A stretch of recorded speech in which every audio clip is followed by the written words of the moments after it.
ဝေလငါးတွေဟာအခုလိုအေယာမအရွယ်အစားနဲ့ရေထဲမှာနေထိုင်တဲ့သတ္တဝါကြီးတွေဖြစ်လာဖို့အရင်ကတော့ကုန်းပေါ်မှာနေထိုင်တဲ့ခွေးရွယ်နိုတိုက်သတ္တဝါတွေကနေစတင်ခဲ့ကြတာပါ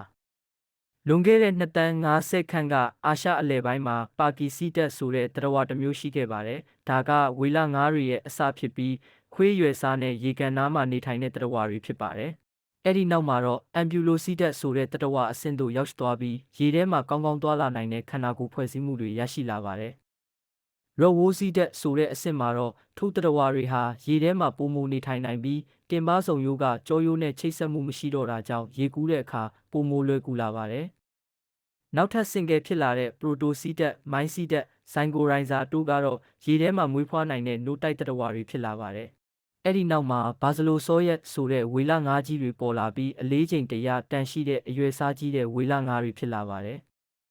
နောက်ဆုံးမှာတော့ယနေ့ခေတ်မှာတွေ့ရတဲ့အပြာရောင်ဝေလငါးတွေလိုအေယာမအရွယ်စားနဲ့ရေထဲမှာအပြည့်အဝနေထိုင်တဲ့ဝေလငါးတွေဖြစ်လာပါတယ်အဆိုပါဝေလငါးတွေဟာတစ်ချိန်ကကုန်းပေါ်မှာနေထိုင်တဲ့သေးငယ်တဲ့နို့တိုက်သတ္တဝါတွေကနေစတင်ခဲ့ပြီးအချိန်တော်ကြာအတွင်းမှာရေထဲမှာနေထိုင်ဖို့အတွက်ခန္ဓာကိုယ်ဖွဲ့စည်းမှုတွေပြောင်းလဲလာတာဖြစ်ပါတယ်